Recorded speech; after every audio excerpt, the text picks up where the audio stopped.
The U.S. government has released an eagerly awaited report on unidentified flying objects. We all have questions about aliens. Are they real? What do they look like? Where do they come from?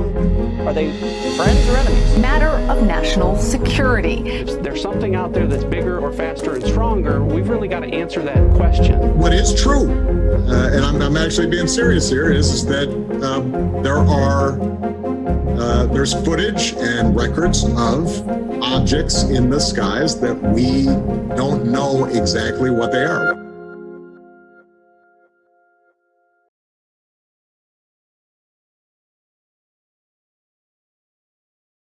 Le sujet, eh bien, c'est les ovnis.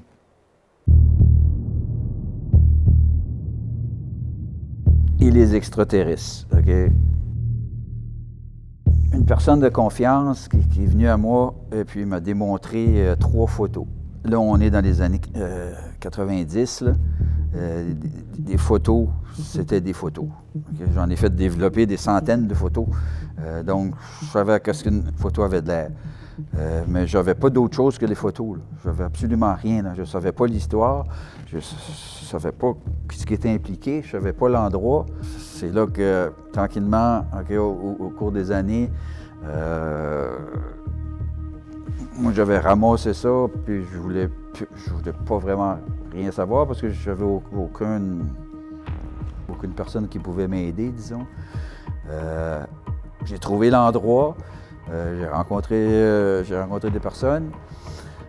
En pire de là, c'est une autre pièce du puzzle qui s'accumulait, mais à cette heure, c'était moi-même, il fallait que je vais chercher l'expertise, parce que je connais rien dans ce topic-là. Donc, il a fallu que je sois en Ontario. J'ai été sur un séminaire. J'ai rencontré des gens qui se spécialisent dans ce domaine-là. Voyez-vous, dans ce domaine-là, il y a le croit et le croit pas. Donc, moi, j'ai respecté les deux côtés. Si tu crois, good, parfait, aucun problème. Si tu crois pas dans ce phénomène, good, parfait, aucun problème non plus avec ça. Ben, moi, en tant qu'enquêteur, j'ai juste tassé les deux puis j'ai passé dans le milieu. Okay? Puis j'ai dit, je le sais pas. Tout enquêteur avec l'expérience dit, je le sais pas. Donc, il faut que je vois selon les évidences, selon les témoignages. Puis, c'est à ce moment-là qu'on découvre qu'est-ce qui est arrivé, que ce soit une scène de meurtre, comme je disais tantôt, de braconnage. On décolle d'une piste au sol, d'une douille, et puis on monte un dossier.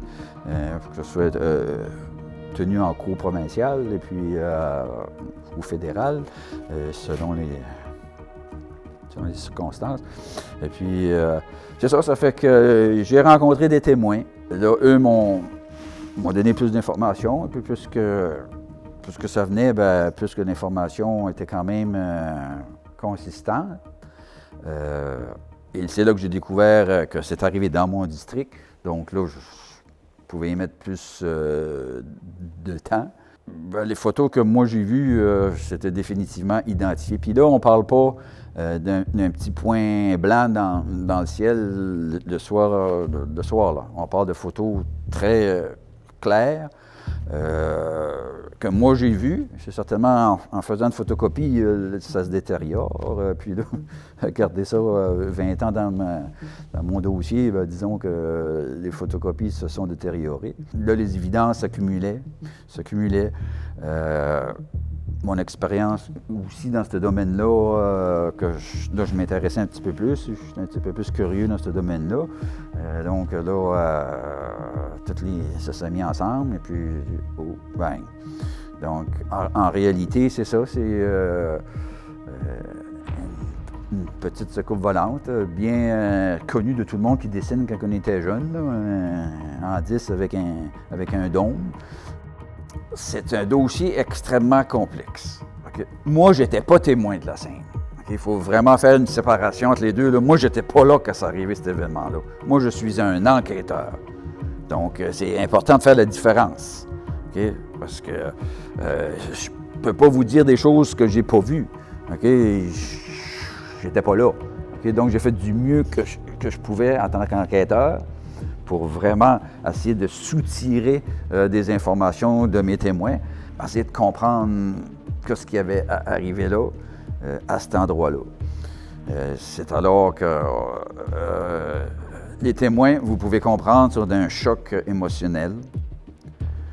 C'est quelque chose qu'ils ne peuvent pas parler. Ils se font ridiculiser ou je ne crois pas, blablabla. Vous savez l'histoire. Okay? Imaginez-vous si ça vous arrivait à vous. Okay? Comment que vous réagiriez, vous? Okay? Ben, moi, en tant qu'enquêteur, le gros outil qu'on a en tant qu'enquêteur, le principal, c'est l'écoute. Okay? T'écoutes. Okay? T'écoutes. Tu poses des questions, prends des notes. Pose des questions, prends des notes, t'écoutes, tu reposes des questions, tu revérifies des faits sur le terrain. Mais on travaille tout le temps de même, nous autres, là. Okay? C'est pas rien de nouveau, là. C'est de même pendant 30 ans, là. Lorsqu'ils braconnent ou lorsqu'ils... On n'est pas là, mais il y a des fois qu'on est là, on les pogne sur le fait, mais il faut quand même composer avec les évidences. Et puis les témoignages, et puis de tout faire un gros bundle, et puis amener ça au procureur de couronne. Puis sans être prétentieux, vous pourrez en parler avec d'autres mondes. Ben, je suis quand même pas si pire, quand même assez bon dans ce que je fais. Okay? Et puis à ce moment-là, c'est ça. Là, j'ai pu convaincre un des témoins de venir sur les lieux avec moi. Ça n'a pas été facile. Il ne voulait pas venir parce qu'il avait peur, l'anxiété était encore intense, et puis il ne voulait pas retourner sur les lieux. Bon. Là, je ne peux pas vous dire exactement le nombre de témoins, c'était-tu lui, elle. Moi, je suis juste ici pour ouvrir le chemin, okay? Afin que pour paver comme débroussailler la route pour qu'éventuellement ces témoins-là peuvent venir et témoigner d'eux-mêmes. Okay? Ils ne sont pas prêts pour ça présentement. Il y en a qui sont décédés aussi. Okay? Donc, ça rend les choses un peu compliquées. D'autres sont sur ce qu'ils appellent en anglais le Secret Act, le Secrecy Act, qui est une loi fédérale. Donc, eux ne peuvent pas parler. Donc, il ne faut pas vous compreniez que vous attachez tous les petits détails. Il ne dit pas ça ou il ne fait pas ça. Mais écoutez, je ne le sais pas. OK? Je ne le sais pas, j'y étais pas. Mais l'information que j'ai recueillie était que c'est ça. C'est donc une petite secours volante qui est atterrie. Il y avait un groupe de personnes qui étaient là à la chasse, c'est dans le mois d'octobre, en 1989, le 27 octobre, si je me souviens bien. Et puis, ils sont arrivés, puis ça est venu, ça est arrivé, boum, ça s'est mis juste devant eux autres, on était dans leur véhicule. Là, à ce moment-là, il y avait un autre groupe qui était sur le chemin principal, la 430, et puis qui a vu ça, puis qui est rentré dans le même petit chemin d'accès. Et puis aussi, il y avait un travailleur à la mine, okay, qui a vu ça, qui était collé. Donc, il y a eu comme 3 genres de groupes, si vous voulez, qui est arrivé dans ce chemin-là. Je ne sais pas si on était 5, 6, je ne le sais pas, OK? Parce que d'un véhicule, il pouvait pas voir, l'autre ne pouvait pas voir, disons, un groupe combien ils sont étaient, et puis, whatever, OK? Donc, mais certainement 3 différents groupes, je veux dire. Mais encore là, attardez-vous pas aux détails minimes, parce qu'il faut que je protège aussi l'identité des témoins, parce qu'ils ne désirent pas être nommés. Je respecte ça. Okay? Je respecte ça. Il y a des rumeurs de la communauté, blablabla. OK, ça, c'est une autre affaire. c'est pour ça que la façon dont je vous l'explique, que je dois aussi faire attention à ce que je dis. Parce que là, il y a des experts qui vont écouter ça. Et puis là, ils vont dire « Oh, ben regarde, non, là, il a dit qu'il y en avait 5, puis là, après ça, il a dit qu'il y en avait 6. Je vous le dis, OK? Je vous le dis, là. Je fais du mieux que je peux. Okay? Cet événement-là a eu lieu 20 ans passés. Okay? Ça fait extrêmement complexe. Selon mon expérience, le ou les témoins, OK, était crédible. OK? Était crédible. Comment que je fais pour définir ça? Eh bien, comment est-ce qu'on fait pour dire une personne est crédible et l'autre pas crédible? C'est extrêmement complexe. OK? Selon, basé sur mon expérience, disons que l'information que je recevais était crédible. Sinon, je ne serais pas ici aujourd'hui. Okay, je vous le garantis. Okay, là. Fait que c'était assez sérieux pour que je m'y attarde et que je mets le temps nécessaire justement pour confirmer la crédibilité des personnes. Et puis, ensuite de ça, ben, c'est ça. On a été visiter l'endroit. Puis, c'était vraiment... il avait arrivé quelque chose là. OK? Puis, étant donné que c'est dans mon district, donc, ben, quand il arrive quelque chose là, moi, je veux savoir qu'est-ce qui est arrivé là. OK? Donc, à ce moment-là, vous pouvez que les témoins, eux, tout cet événement-là a été pris avec des photos. Comme ça a été tout posé, ça. OK, là? Tout posé. Moi, j'ai eu 3 photos de ça. Mais il y en a un paquet d'autres, des photos, là. J'ai pas eu accès à ça, là. OK? Je sais pas. Il y a d'autres personnes dans la communauté qui en savent plus ou qui n'ont vu plus que moi. Mais eux ne savaient pas.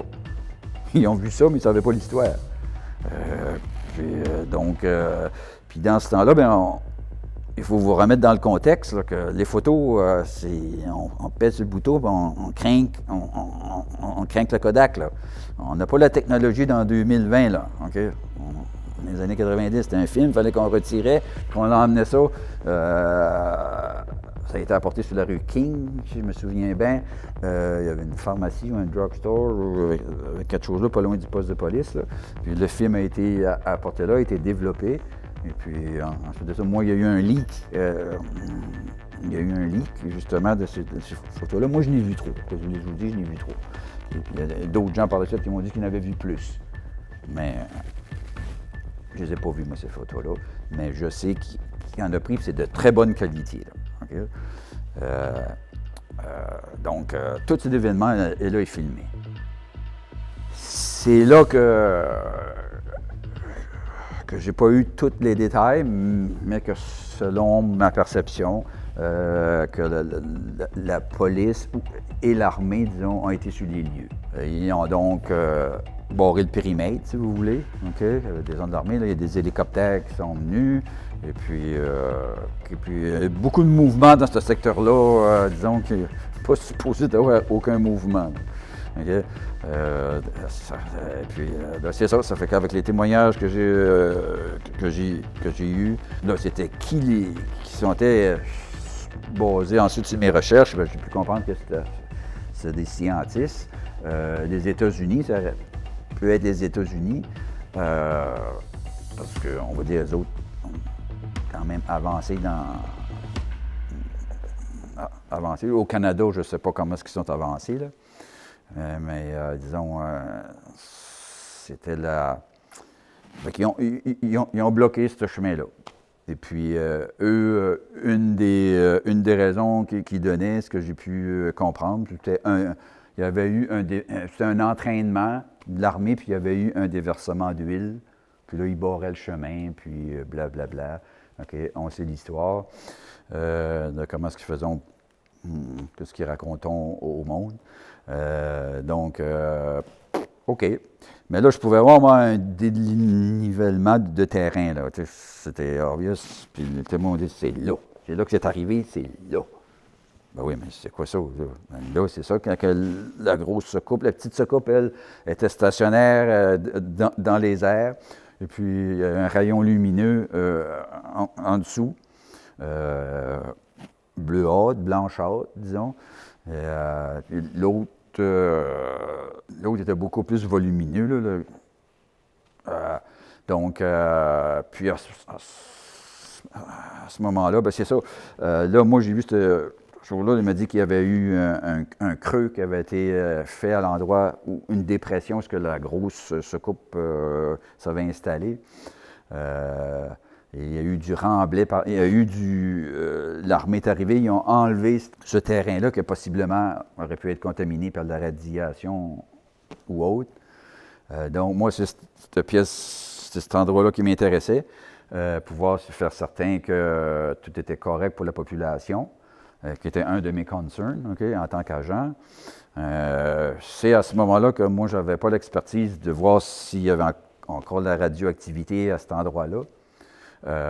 J'ai donc fait appel à l'unité hazmat des pompiers de Bathurst, des gens spécialistes dans le domaine. Je les ai rencontrés. Je leur ai demandé, c'est un processus quand même, là. J'ai demandé que je voulais faire inspecter par des inspecteurs en radiation, qui est l'équipe hazmat, ce terrain-là. Bon, là, c'est un processus. Donc, à ce moment-là, j'ai moi-même, disons, engagé une personne avec un drone pour aller filmer comme les alentours. Et puis, justement, j'ai fait des comparaisons et tout à l'aide de la photogrammétrie, qui est une technique pour évaluer les photos aériennes, disons. Et je voyais bien qu'il y avait quelque chose là qui était là, qui n'était pas là une couple d'années avant. Donc, j'ai fait une analyse de ça. Puis, finalement, c'est ça. J'ai eu une équipe d'azmat. On était sur le terrain. Ils ont tout analysé avec des détecteurs de radiation. Ils ont planifié, si vous voulez, là, ils ont planifié leur recherche. Et puis, on a fait du up and down dans toutes sortes de directions. Ils ont pu détecter un peu de radiation, mais pas de montant significatif. Là. Ça pourrait être juste le terrain, parce que c'est des terrains à cet endroit-là qui est assez quand même minéraux. Donc, moi, ça me satisfaisait en tant que rapport. Et puis, j'ai dit, OK, merci. Il n'y a pas de danger, disons, immédiat pour la population. Puis de toute façon, je savais que si l'armée fait quand même un bon travail, puis j'avais confiance qu'il y avait eux aussi, en tant que scientifiques, que c'est leur spécialité, eux autres, c'est pas la mienne. Donc, j'ai assumé ils peuvent compter des menteries, c'est all right, là, mais j'ai au moins assumé qu'ils avaient fait leur travail pour que ça soit sécuritaire pour le public. Ils ont barré des accès, comme je dis, ils ont retiré ce matériel-là. Où est-ce qu'ils l'ont emporté? Je ne sais pas. Il aurait pu l'apporter à Miramichi, il aurait pu l'apporter à Gagetown, un autre endroit, sur des bases du Nouveau-Brunswick. Je ne le sais pas. Mais je sais qu'ils ont vu, disons, beaucoup de trafic dans ce secteur-là durant le jour et la nuit. OK, c'est pas mal de trafic, là. Pourquoi qu'on ment, là? OK? C'est quoi le mensonge, là? OK, là? Pourquoi qu'on cache ces faits-là? OK? Moi, je veux savoir. OK? Moi, je veux savoir. Puis, je l'ai su. OK? Je l'ai su. Je l'ai démontré. J'ai enquêté. Et à ma satisfaction, et encore une fois, basé sur mon expérience, mes compétences, ce que je dis, c'est que cet événement-là a bel et bien eu lieu. Et oui, il y a eu des entités qui ont sorti de la petite soucoupe. Okay? Ils sont peut-être une douzaine. Là. Bon, ils sont peut-être 10, ils sont peut-être 9, ils sont peut-être 12. Je ne le sais pas, je ne les ai pas comptés, j'étais pas là. Fait qu'il fallait que je me fie aux choses. On va dire une douzaine. Okay? Puis nous marchions sur le terrain. C'était des petits qu'on... Moi, je ne connais pas ça là, dans les années 90. Là. C'est ce qu'on appelle des petits gris, puis des petits bonhommes avec une grosse tête, des gros yeux, et puis un petit corps très frêle. Mais moi, je l'avais vu sur la photo, ça. Je les avais vus, là. À ce moment-là, comme je dis, c'était pas mon domaine. Donc, je m'en occupe pas de ça. Mais là, ce que j'ai commencé justement à prendre ma formation, à rencontrer d'autres enquêteurs, et puis dans ce domaine-là, j'ai pensé, OK, il y a quelque chose vraiment de gros qui est arrivé ici. Là. Donc, il y avait une autre entité qui était dans la plus grosse engin spatiaux, disons,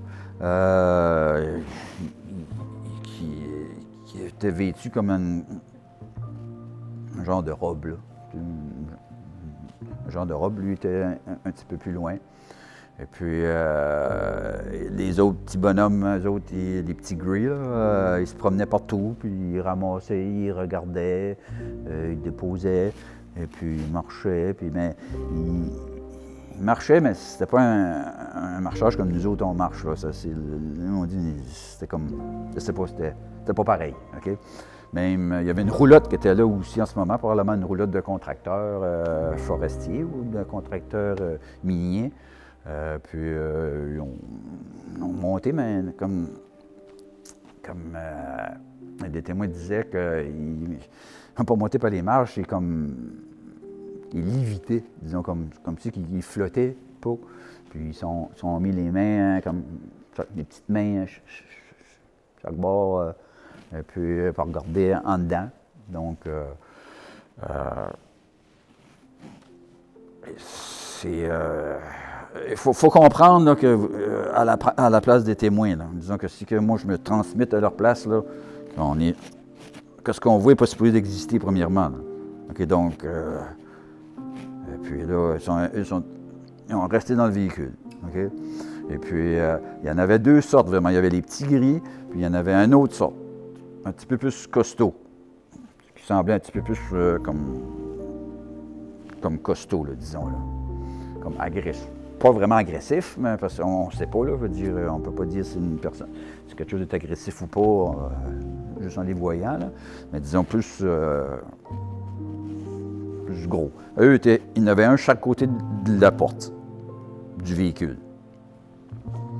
À ce moment-là, ils sont extrêmement près, là, ils pouvaient l'y voir, même assez voir pour y voir les yeux, là, veut dire, ils m'ont dit qu'ils étaient possiblement comme en genre une pupille, en genre comme un chat.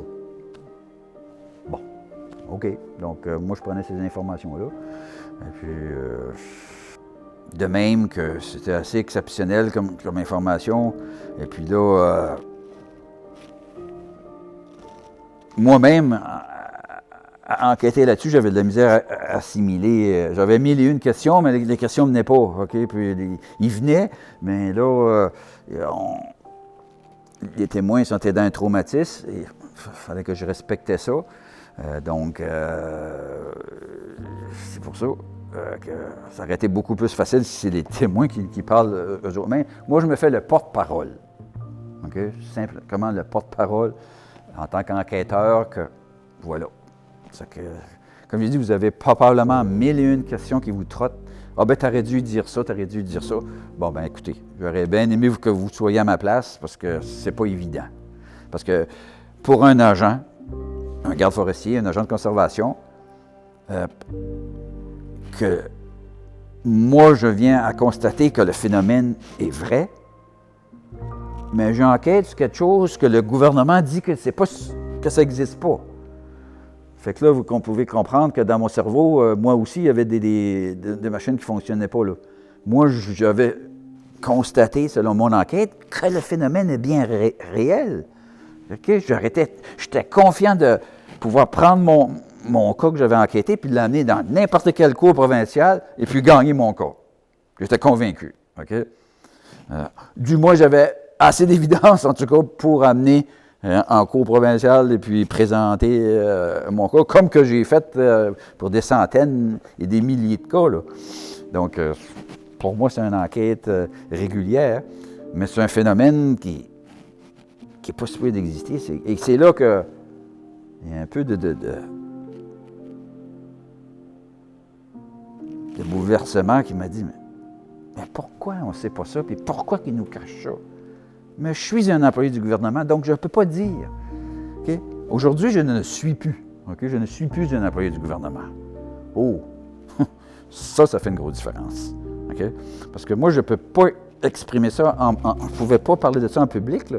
OK? Parce que mon employeur, les superviseurs, les administrateurs m'ont veille, tu sais. Fait que c'est pour ça que j'ai décidé de juste pas en parler. Mais maintenant que je ne suis plus un fonctionnaire, okay, là, je comprends beaucoup plus la machine. Okay, la machine gouvernementale, croyez-moi, j'en ai de l'expérience avec ça. Okay? Donc, le phénomène, basé sur mon expertise, est très réel. Est-ce que c'est extraterrestre? Est-ce qu'ils viennent d'une autre planète? Je ne sais pas. Je ne sais pas ce qu'ils deviennent, okay? Je ne sais pas. Est-ce que c'est une autre dimension qu'eux peuvent apparaître et que nous, je ne le sais pas non plus. Okay? Mais je peux dire que ça a été capté sur film très clairement. Okay? Très, très, très clairement. Okay? Et puis là, lorsqu'on le voit, là, après ça, on réunit d'autres, témoignages. C'est à la suite, le livre que j'ai fait, là, premièrement, là, c'était pour me sortir cette pression-là du corps parce que je n'étais plus capable. J'étais juste plus capable d'avoir la vérité là. Et puis, je n'étais plus capable de vivre avec, disons.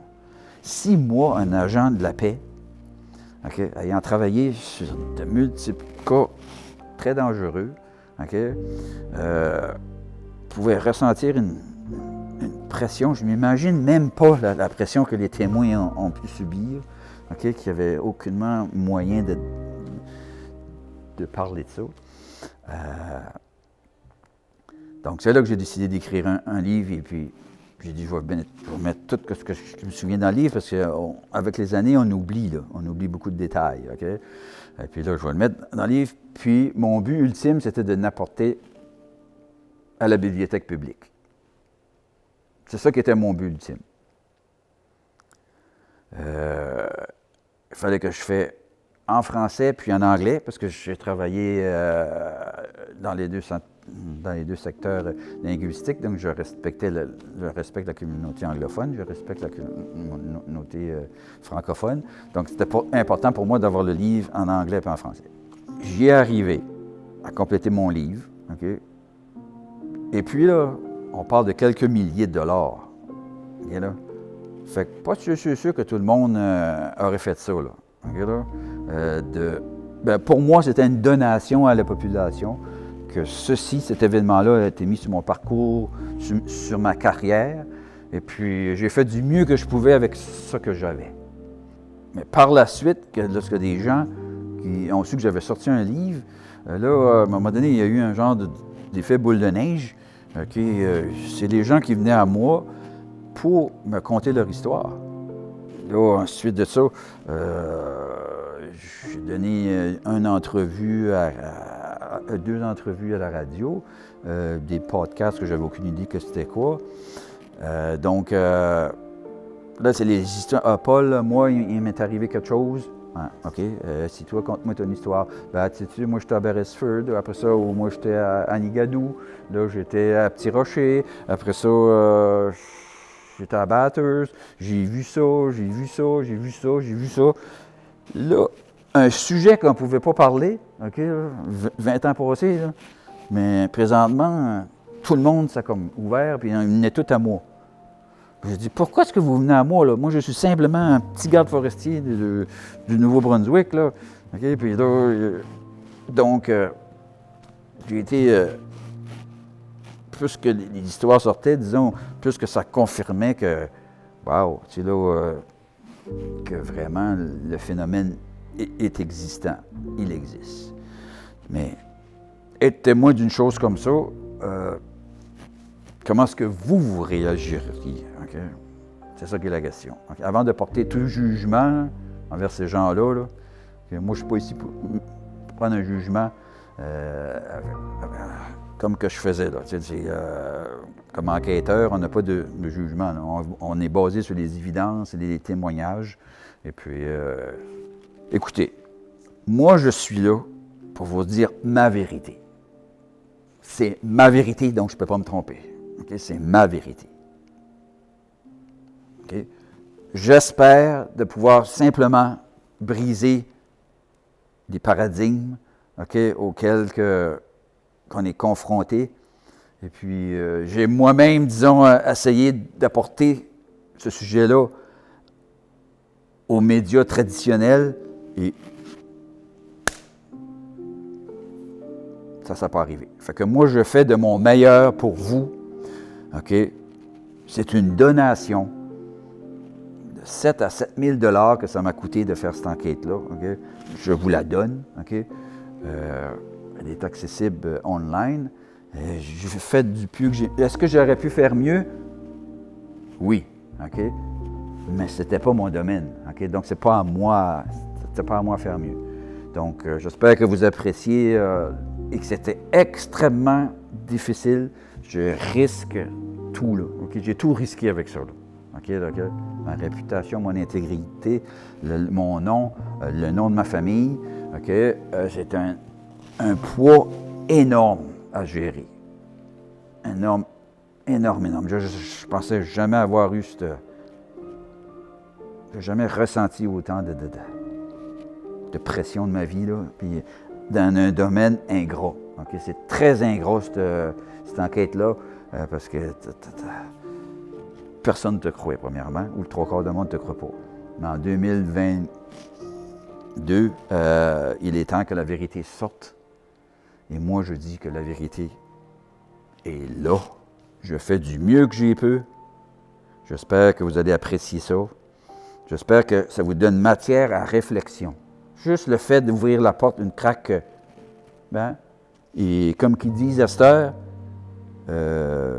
faites vos recherches, eh bien, faites-les vos recherches. Ça vaut la peine. Ça vaut la peine parce que le phénomène est à la grandeur de la planète, est très, très commun, mais si vous fermez les yeux, eh bien, vous ne verrez pas. Okay? Moi, je vous invite justement, j'ai fait le pas pour vous, je me suis sacrifié d'un sens, okay? Je me suis sacrifié pour vous. Okay, là? J'ai tout sacrifié et tout simplement, merci de m'écouter.